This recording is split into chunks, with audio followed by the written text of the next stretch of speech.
Hello friends, my self doctor Rakesh और आज हम लोग देखने वाले हैं जीएनएम फर्स्ट ईयर के बारे में कि आखिर ये जीएनएम फर्स्ट ईयर में क्या क्या चीजें पढ़नी है, कितने नंबर्स के एग्जाम्स होंगे, कितने पेपर्स होंगे, ठीक है ना, यूनिवर्सिटी एग्जाम कितने होंगे, इंटरनल कितने होंगे, क्या क्या पढ़ना है फर्स्ट ईयर में। और सबसे इंपॉर्टेंट चीज कि आपको यूनिवर्सिटी में कैसे लिखना है, इस बारे में भी हम लोग डिस्कस करेंगे कि जीएनएम में एग्जाम्स के लिए मेनली फोकस देंगे हम लोग, ठीक है ना। एग्जाम में कैसे करेंगे ताकि हम लोग अच्छे से अच्छे नंबर पा सके। सबसे पहले समझते हैं हम लोग जीएनएम के बारे में देखते हैं। तो इसमें जो है सबसे पहला मेरा सब्जेक्ट है बायोसाइंस। बायोसाइंस में 3 आते हैं, एक ही किताब रहेगा बायोसाइंस का, ठीक है ना। आईएनसी जो अप्रूव किया अभी जो ठाकुर पब्लिकेशन का सबसे अच्छा किताब है, एक ही बुक में बायोसाइंस करके बुक आएगी आपको, ठीक है ना, जिसमें एनाटॉमी, फिजियोलॉजी और माइक्रोबायोलॉजी तीनों चीजें एक ही में पढ़ना है, ठीक है ना। ये आपको एग्जाम में जो होगा 100 नंबर का एग्जाम होगा, जिसमें 25 मार्क्स आपको इंटरनल कॉलेजेस में परीक्षा देना है, ठीक है।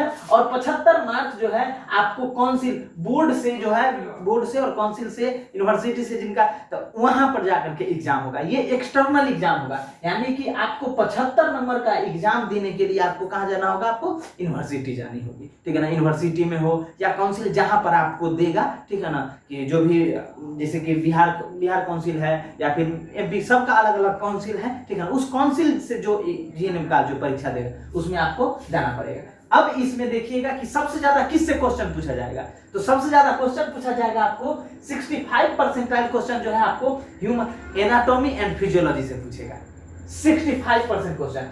और 35% क्वेश्चन कहां से रहेगा, तो आपको माइक्रोबायोलॉजी से। टोटल आपको अगर देखेंगे तो 37 38 करके दिया जाएगा। इसमें ऑब्जेक्टिव भी रहेंगे आपको, ठीक है ना, 2 नंबर के ऑब्जेक्टिव भी रहते हैं, सब्जेक्टिव भी है। हम आपको एक शॉर्ट में क्वेश्चन आपको डाल देंगे आपको, ठीक है ना, कि इस बार जो आज ही पेपर हुआ है, आज कंप्लीट हुआ है, ठीक है ना, तो वो शॉर्ट में हम क्वेश्चन भी डाल देंगे, आप उसको भी देख लीजिएगा जीएनएम का। ये 3 घंटे का एग्जाम्स होंगे आपको, ठीक है ना। नेक्स्ट है आपका बुक जो है बिहेवियरल साइंस के बारे में। इसमें आपको साइकोलॉजी, ह्यूमन साइकोलॉजी और सोशियोलॉजी पढ़ाया जाएगा, एक ही किताब रहेगा। इसमें भी 100 मार्क्स का एग्जाम होंगे, 25 इंटरनल कॉलेजेस जो कि 2 फेज में लेना है। आपको कॉलेज में जब इंटरनल एग्जामिनेशन के लिए बुलाया जाएगा तो आप जरूर जाइएगा, ठीक है ना, ताकि उस वहीं से आपको, ठीक है ना, ये 25 मार्क्स जो मिलेंगे वही 2 एग्जाम मिनिमम अटेंड करना ही करना है आपको 1 साल के अंदर में, ठीक है ना। 75 नंबर आपको मिलेंगे बोर्ड एग्जाम से, ठीक है ना। और इसमें 65% नंबर कहां से रहेगा, तो साइकोलॉजी से। और मात्र 35% ही क्वेश्चन कहां से रहेंगे आपको, सोशियोलॉजी से। थोड़ा कम भी सोशियोलॉजी पढ़ेंगे तो काम हो जाएगा आपका, ठीक है ना। ये भी 3 घंटे के लिए है। नेक्स्ट हमारा है फाउंडेशन ऑफ नर्सिंग, जिसको नर्सिंग फाउंडेशन भी कहते हैं और एफओएन भी कहते हैं, ठीक है ना। एफओएन भी बोलते हैं, ठीक है ना। और आपको foundation of nursing, nursing foundation से भी करते हैं। इसमें आपको रहेगा फंडामेंटल ऑफ द नर्सिंग से आपको रहेगा टोटल, ठीक है ना। और दूसरा रहेगा आपको फर्स्ट एड भी इसी में ऐड कर दिया गया, फर्स्ट एड को भी इसी में बुक को ऐड कर दिया। फर्स्ट एड में क्या करना है, ठीक है ना, उसका भी आपको प्राथमिक उपचार में भी इसी में कर दिया है, जिसमें 100 मार्क्स का दोनों मिलाकर के क्वेश्चन आएंगे, जिसमें 25 इंटरनल और 75 एक्सटर्नल, यानी कि 3 हो गया पेपर। टोटल 4 बार एग्जाम देने जाना है। चौथा है आपका कम्युनिटी हेल्थ नर्सिंग, जिसे CHN भी कहते हैं, ठीक है ना, जिसे हम लोग कम्युनिटी हेल्थ नर्सिंग। इसमें इन्फेक्शन के बारे में ज्यादा पढ़ाया जाता है, ठीक है ना। तो इसमें देखेंगे CHN फर्स्ट, उसके बाद इन्वायरमेंटल हाइजीन, उसके बाद है नेक्स्ट आपका health education and communication skill and behavioural science भी है इसमें है। और साथ में आपका डाइट एंड न्यूट्रिशन भी है आपको साथ में। ये इतने चीजें आपको एक इसी बुक में, कम्युनिटी मेडिसिन में 4 किताब मिलेगा, ये चारों में पढ़ना है। ये भी 100 मार्क्स के आएंगे, जिसमें 25 मार्क्स इंटरनल एग्जामिनेशन से और 75 मार्क्स आपको यूनिवर्सिटी एग्जाम में। अब इसमें देखेंगे तो CHN, ठीक है ना, CHN को देखेंगे कम्युनिटी हेल्थ नर्सिंग फर्स्ट को, तो 50% क्वेश्चन पूछा जाता है। क्यों सबसे ज्यादा पूछा जाता है, आप लोग जान, CHO जब बनिएगा, नर्सिंग ऑफिसर बनिएगा, ठीक है ना, तो उस समय एंट्रेंस एग्जाम में भी जब आप लोग नर्सिंग ऑफिसर बनने के लिए जब जीएनएम कंप्लीट हो जाएगा उसके बाद जो, तो सबसे ज्यादा जो क्वेश्चन पूछा जाएगा, लगभग उस समय 45% जो क्वेश्चन पूछा जाता है, 20 से 25 क्वेश्चन आपको CHN से ही आता है, याद रखिएगा। CHN फर्स्ट एंड सेकंड 20 से 25 क्वेश्चन, 45% से एबव क्वेश्चंस आपको CHN 1 और 2 मिला करके आएगा। यूनिवर्सिटी एग्जाम की बात नहीं कर रहे हैं हम। जब आप लोग नर्सिंग ऑफिसर बनने जाइएगा, जब सीएचओ, जब आप लोग बनने जाइएगा कम्युनिटी ऑफिसर, उस समय आपको ये बहुत काम देगा, ठीक है ना। तो इसीलिए अभी भी बोर्ड भी, काउंसिल भी जो है अभी से ही ज्यादा 50% क्वेश्चन यहाँ भी दे देती है।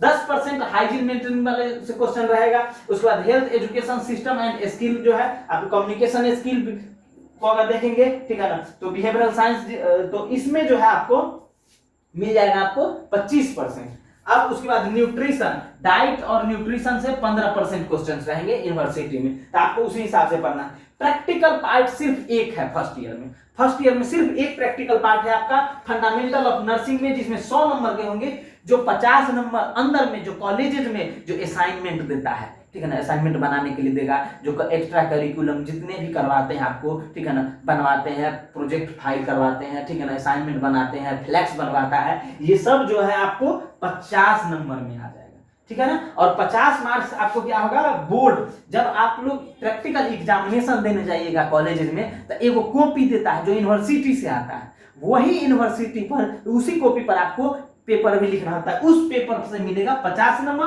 और 50 नंबर ओरल वाइवा जिसमें पूछ रहा है टीचर सब, ठीक है ना, जो बुला करके पूछते हैं, कम्युनिकेट करते हैं, उसमें 50 नंबर आपको टोटल। आपको यहाँ भी 100 मार्क्स का क्वेश्चन हो गया, ठीक है ना। सब होंगे एग्जाम, 3-3 घंटे के लिए ही एग्जाम्स होंगे। तो ये था हमारा सिलेबस जो हमने आपको बताया। नेक्स्ट है हमारा जीएनएम फर्स्ट ईयर में पेपर किसके किसके होंगे, तो आपको यूनिवर्सिटी में आपको देख लीजिए नर्सिंग फाउंडेशंस, ठीक है ना, थ्योरी पेपर जिनके जिनके होंगे, बायो साइंस है, बिहेवियरल साइंस है, और उसमें क्या क्या है, और हम बता दिए आपको 4 गो पेपर देना होगा 75-75 मार्क्स का, और प्रैक्टिकल सिर्फ नर्सिंग फाउंडेशन का होगा 50-50 और 100 नंबर का, ठीक है ना, टोटल आपको। अब सबसे पहले कि आप जब ये पढ़ लीजिए एग्जाम में, तो सबसे पहले आपको एग्जाम में जाते ही करना क्या है, फर्स्टली, ठीक है ना, व्हाट शुड बी डन, क्या करना है आपको। एग्जामिनेशन में गए, आप तैयार हैं, पूरा पढ़ लिए हैं, अब पहुंचे हैं एग्जाम में, तो कॉपी आपको सबसे पहले मिलता है। सबसे पहले आपको क्या मिलता है, यूनिवर्सिटी में जैसे वैसे काउंसिल में बैठे, या फिर जहां आपको एग्जामिनेशन सेंटर पर है वहां पहुंचिएगा टाइम पर। उसके बाद सबसे पहले क्या करना है, कॉपी चेक कर लेना है। कॉपी जैसी मिलेगा, पहले झाड़ झूर करके कॉपी चेक कीजिए कि कहीं फटा हुआ तो पेज नहीं है, टोटल नंबर ऑफ पेजेस है या नहीं, पीछे से फट गया, ऐसा नहीं, देख लीजिएगा अंदर भी कि ऐसा नहीं कि ज्यादा पेज दे दिया है, तो ज्यादा पेज देखिए। ये जब आपको बता चुके हैं कि कॉपी ऑफलाइन चेक वाली बात खत्म हो गई है, ठीक है ना। अब क्या होता है कि ऑनलाइन ही कॉपी चेक होता है, ठीक है। तो ऑनलाइन कॉपी चेक होता है, तो उस समय क्या होता है, जो स्कैनर होता है वो देखता है कि भाई इसमें स्कैन में कम कॉपी है, ज्यादा कॉपी है, पेज नंबर कम है, ज्यादा, तो वहां पर आपको दिक्कतें हो जाएगी। हो सकता है जिसमें आंसर लिखे हो उसी को हटा दिया जाए। ये देख लेना है आपको पहले ही, पेज में ज्यादा होना चाहिए न कम होना चाहिए। कॉपी फटा हुआ है तो तुरंत बदल लीजिए इन्विजिलेटर को कह करके, ठीक है ना। चेक कर लेना है, कम है ज्यादा है तो इसको आपको बदल लेना है। दूसरा, पेज बहुत इंपॉर्टेंट काम करना क्या है, पेज गिन लीजिए कि पेज कम या ज्यादा तो नहीं है, मेन पॉइंट है। जब ये चीजें तीनों देख लिए, अब हमको जब संतुष्टि हो गया कि नहीं कॉपी मेरा अच्छा है, तो अब क्या करना है, फिल द ओएमआर शीट। अब ओएमआर शीट फ्रंट पेज पर जो रहेगा आपको बढ़िया से भर देना है, नाम, रोल नंबर, ठीक है ना, नाम है, डेट ऑफ बर्थ रहेगा, पेपर कोड रहेगा, ये इतना चीज कम से कम देना है, तब जाकर के रिजल्ट आपका बनेगा। कुछ भी हो जाए, ये कुछ चीजें आपको ओएमआर शीट वाला में गलत नहीं होना चाहिए। आपका नाम, date of birth, paper code, centre code, roll number, registration number और लैंग्वेज और आपको डेट, ये 5-6 चीजें हर हमेशा ध्यान रखना है कि इतना चीज भर के ही आना है, और सही सही, इसमें गलती मत करिएगा। ये गलती करने का रिजल्ट फंसने का टेंशन रहता है, ठीक है ना, तो ये गलती मत कीजिएगा। उसके बाद हमारा सभी पेज को जैसे ऊपर में देखिएगा ना, 4 गो पहला पेज रहेगा तो छोड़ दीजिएगा चारों का, ठीक है ना, वो ग्राफ वाला रहता है, तो उसको क्या करिएगा, पलट दीजिएगा, देख लीजिएगा। अगर ग्राफ बनाना है तो बनाइए, यूज कीजिए, नहीं तो नहीं। देखिएगा पेज में, हर पेज में ऊपर में, ठीक है ना, पेपर में मार्जिन में ऊपर में, जैसे कि इतना ऊपर तो रहता है, फिर उसके बाद लाइन, तो ऊपर में देखिएगा ना, तो आपका नाम और रजिस्ट्रेशन नंबर लिखने के लिए रहता है पेज के ऊपर में, ठीक है ना। तो उस सभी पेज पर क्या करना है, आपको नाम और रजिस्ट्रेशन नंबर लिख देना है पहले ही से, ठीक है ना। वो जो शुरू का 15 मिनट बचता है क्वेश्चन मिलने से पहले का, उतने ही देर में ये सब काम कर लेना है। उसके बाद आपको क्या करना है, अगर है तो लिखिए, नहीं मिला है, किसी किसी यूनिवर्सिटी में अभी तक वैसा नहीं हुआ है, बिहार में कुछ कुछ यूनिवर्सिटी, कुछ कुछ बोर्ड जो है आपको करना शुरू कर दी है, तो आपको वो करना है, और नहीं है तो कोई दिक्कतें नहीं है। चौथा है, आपको चौथाई छोड़ दीजिए, मार्जिन जो है, अगर कॉपी में देखिएगा इधर से कभी कभी रहता है ना कि इतना छोटा स्पेस छोड़ करके रहता है, बाकी लेकिन इधर नहीं, आपको क्या करना है, पूरे पेज को फोल्ड करके 4 बार उस, ठीक है ना, और उसको मार्जिन कर देना है। आगे का ग्राफ पेपर और ओएमआर शीट को मत मोड़िएगा, ओएमआर शीट छोड़ करके और चौथाई उसको बना लीजिएगा और उसको चौथाई मार्जिन कर देना है।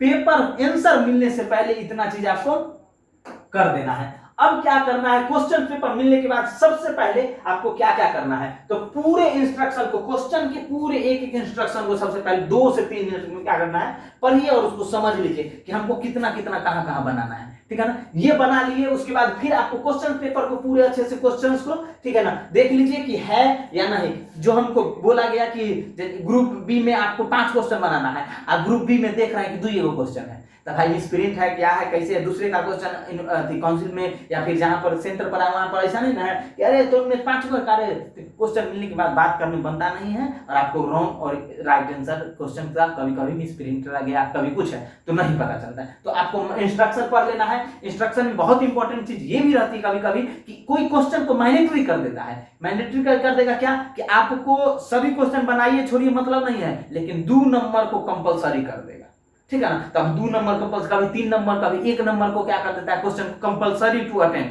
मतलब कि उसको आपको करना ही करना है, उस क्वेश्चन को आप छोड़ नहीं सकते हैं। तो इसके लिए इंस्ट्रक्शन को पढ़िए, समझिए, क्वेश्चन पेपर्स को देखिए और उसको, उसमें पेपर को देखिए पूरे क्वेश्चन है या नहीं, सब अच्छे से आप समझ लीजिए। क्लियर क्वेश्चन नंबर होना चाहिए। देखिए कॉपी लिखने के लिए 2-3 चीजें हर हमेशा ध्यान रखना आपको। क्वेश्चन नंबर जहां भी लिखिएगा, मान लीजिए कि स्टार्ट कर रहे हैं तो पूरा क्वेश्चन नंबर क्या लिखना है, पूरा थोड़ा बड़ा लिखिएगा, ठीक है ना। क्वेश्चन नंबर 5 तक पूरा एकदम बड़ा होना चाहिए, 2 लाइन में हो, ठीक है, लेकिन क्लियर दिखनी चाहिए, ताकि क्वेश्चन नंबर पर ही आंसर मिलेगा आपको। याद रखिएगा, ज्यादा से ज्यादा मार्क्स आपको क्वेश्चन नंबर अगर सही ढंग से लिखे है ना, जो दूर से भी दिख जाए, अगर ओल्ड एज वाले कोई टीचर पहुंच गया, बहुत एक्सपीरियंस टीचर चेक करने के लिए, तो उनको क्वेश्चन नंबर क्लियर दिखना चाहिए। आंसर थोड़ा बहुत कम होगा चलेगा, लेकिन ये चीजें नहीं होनी चाहिए, ठीक है ना। अब दूसरा चीज है, आपको कोशिश करना है कि सभी क्वेश्चंस को एक सिस्टम में लिखे। जैसे 1 नंबर बनाए तो 2 नंबर, 3 नंबर, 4 नंबर ऐसे करेंगे। जैसे कि हम मान लेते हैं कि ग्रुप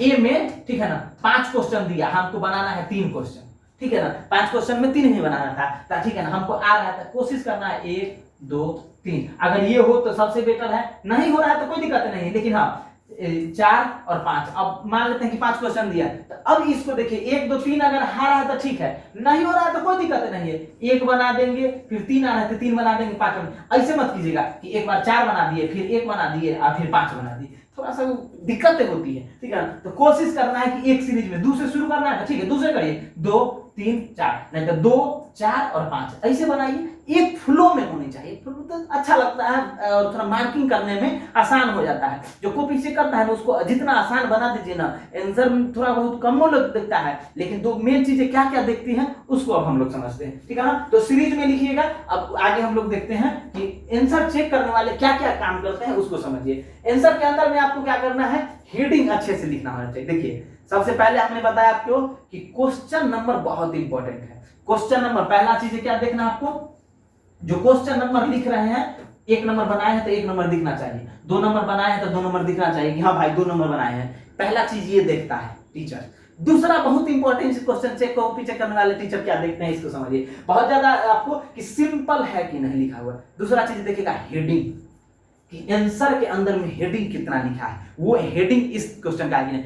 हेडिंग के अंदर में थोड़ा बहुत अगर गलत भी चल जा रहा है, 1-2 पॉइंट इधर उधर भी लिखा गया है तो मैनेज कर सकते हैं, लेकिन आपको हेडिंग गलत नहीं होना चाहिए। दूसरा चीज है, बहुत ज्यादा कटिंग नहीं, प्लेन फ्रेश दिखना चाहिए कॉपी।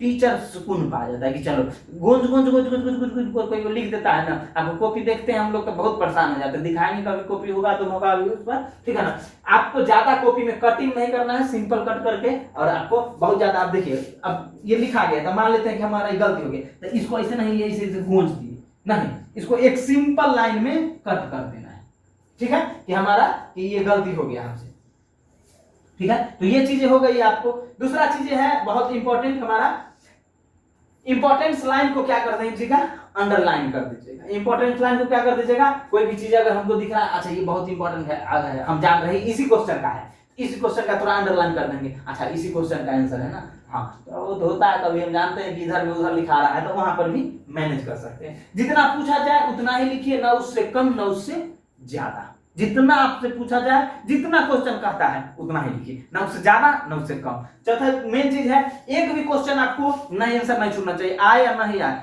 हर हमेशा कहते हैं जितना पूछा गया, जैसे कि ग्रुप ए में 3 था, ग्रुप बी में हमको 8 क्वेश्चन में 5 पूछा, तो 5 को टच करना ही करना है, कुछ भी हो जाए उससे रिलेटेड बात लिखेंगे, लेकिन लिखेंगे, छोड़ना नहीं है। आंसर कोई भी क्वेश्चंस का छोड़ना नहीं है, इस बात को दिमाग में एकदम फिक्स कर लीजिए। एक भी क्वेश्चन का आंसर छूटना नहीं चाहिए, टच करना है आपको। आप अपने आइडियाज से लीजिए, नहीं है तो चोरी कर लो, हम तो नहीं कहते चोरी कर, लेकिन छोड़ो मत, ना तो फेल हो जाओगे। अब दुइये को हमको याद है, दुइये को क्वेश्चन, अच्छा मान लेते हैं 10 नंबर, या तुम दुइये को बना दिए, तो क्या लगता है तुमको 10-10 दे देगा एग्जामिनर? अरे क्वेश्चन टच करोगे, गलत भी रहेगा तो चलो 2 नंबर तो टीचर देंगे। खाली छोड़ने के क्या फायदा है? कुछ ना कुछ क्वेश्चन को टच कर दो। हर हमेशा कहते हैं छोड़ो मत, कुछ भी हो जाए, हर क्वेश्चन टच होनी चाहिए।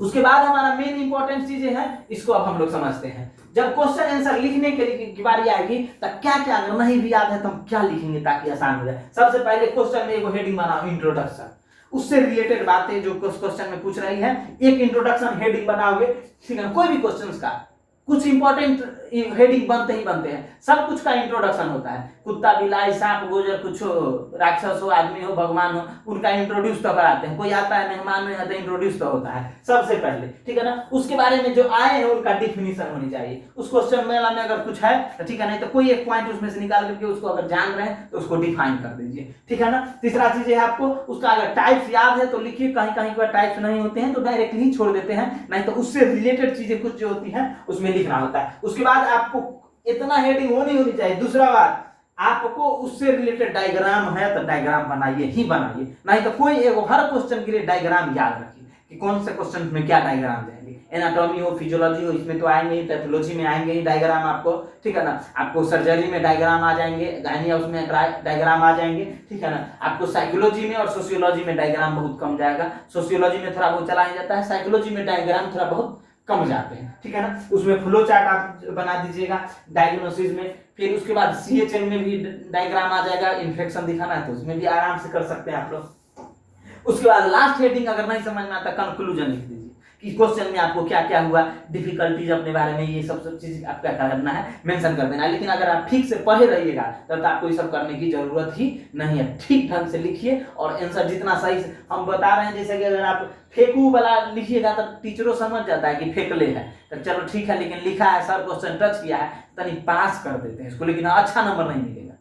लेकिन आप पढ़ करके पाइएगा तो अच्छा नंबर जरूर टीचर देगा, ठीक है ना। तो टीचर से अगर अच्छा नंबर लेना है तो पढ़ करके जाइए और अच्छे से लिखिए तो मिल जाएगा। और नहीं तो गलत तो थोड़ा बहुत लिखिएगा तो ये बात है, टच रहता है तो लोग टीचर भी थोड़ा सा मर्जी कर देता है कि चलो भाई पास कर देते हैं, लेकिन ऐसे नहीं हो। तो ये इतना चीजें हैं जितना पूछा। कंक्लूजन लास्ट में लिख देना है, क्वेश्चन से रिगार्डिंग जो भी आपके मन में चल रहा है वो हर बात है आपको कंक्लूजन में लिख देना है। इतना ही आपका इंपॉर्टेंस है। उसके बाद हर हमेशा कहेंगे, ठीक है ना, जितना पूछा गया वो सब का क्वेश्चंस का आंसर आपको लिख के आना है, एक भी छूटना नहीं चाहिए। एग्जाम में कितना पढ़ के जाते हैं एक चीज ध्यान रखिए, एग्जाम में कितना पढ़ के जाते हैं ना कोई फर्क नहीं पड़ता है। बहुत पढ़ने में तेज है आप, हम मान लिए क्लास में सबसे टॉपर है, ये एक लड़का है कि हर आंसर दे रहा है, ये एक लड़की है जो हर क्वेश्चन का टीचर को आंसर दी है वर्बली, लेकिन लिखने के लिए क्या हुआ, एग्जाम में वर्बली चलता है कि रिटेन चलता है, और लिखने में चल रहा है तो गुरगोबर हो गया। कैसे लिखना है तो पता नहीं है, कहीं कुछ लिख रहे हैं, ठीक है। आंसर पता है लेकिन अरेंजमेंट में नहीं पता है, तो अरेंजमेंट में भी लिखना होता है, ठीक है ना। वो फर्क ही नहीं पड़ता है कि आप एग्जाम में कैसे कितना पढ़े लिखे हैं। एग्जाम में वो फर्क पड़ता है कि आपके सामने जो क्वेश्चन आया है कि वो आप कैसे लिखे, ठीक है ना। तो ये बहुत इंपॉर्टेंट रहता है कि आप कितना कैसे पूछा गया क्वेश्चन आप कितना लिखे हैं, ये बहुत ज्यादा इंपॉर्टेंट। कभी ये नहीं इंपॉर्टेंट है आप पढ़ने में बहुत तेज हैं लेकिन अगर लिख नहीं पाइएगा तो क्या करिएगा। तो बच्चे का होता है कंफ्यूजन, सर हम पढ़ तो लेते हैं, पढ़ ले हैं लेकिन याद नहीं रहता लिखेगा। अरे भैया सब चीज वहाँ थ्योरी लिखा हुआ है, कहा गया क्या कि वाइवा परीक्षा है, वाइवा तो नहीं है, आपको थ्योरी है, तो थ्योरी में लिखना होता है, तो आपको लिखने का अभ्यास भी होनी चाहिए। वो इंपॉर्टेंट नहीं है कि आपको कितना याद है, कैसे रिप्रेजेंट कर रहे हैं, कहाँ लिख रहे हैं, कैसे, ये बहुत इंपॉर्टेंट, ठीक है ना। नेक्स्ट हमारा फर्स्ट देखिए, आप लिख रहे हैं तो बहुत अच्छी बात है, लेकिन हर क्वेश्चन को वही क्वेश्चन सबसे पहले शुरू कीजिए जो सबसे ज्यादा आपको अच्छे से आता है। कहता है first impression is also last impression, पहला इंप्रेशन ही आपका ये है। तो चलिए आप आज हम लोग ने नर्सिंग जीएनएम के बारे में देखा, फर्स्ट ईयर में क्या पढ़ना है, कैसे पढ़ना है, एग्जाम में कैसे लिखना है, ये सब चीजें को देखे हम लोग। अगले वीडियो में हम इससे ज्यादा और डिटेल करेंगे कि आपको क्या क्या पढ़ना है, कैसे पढ़ना है और क्या करना है। तब तक के लिए हम लोग देखें कि आपको क्या पढ़ना है, और आप जीएनएम कंप्लीट हुआ फिर हम लोग सेकेंड ईयर देखेंगे। तब तक के लिए धन्यवाद।